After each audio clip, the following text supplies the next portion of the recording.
Welcome to Guide Guru. We hope this video helps. You start by confirming permissions. You must be a server admin or have managed server.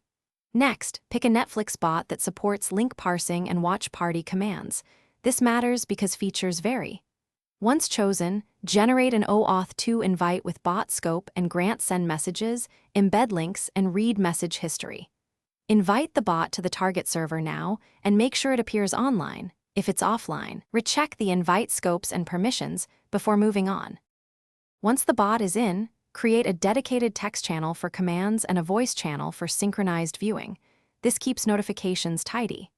Then adjust role permissions.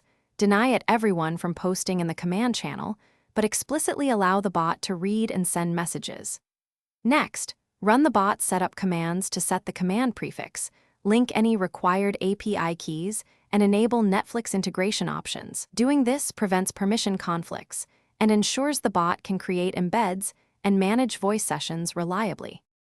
To begin, run the bot's watch command with the Netflix link or exact title and optional start time. That tells the bot what to sync. Then invite participants.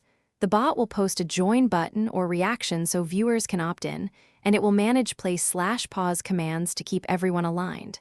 When finished, use stop or pause to end the session and optionally archive the chat. If things go wrong, check bot permissions and the channel's read message history. Most issues are Thanks for watching. Consider subscribing if we helped you today.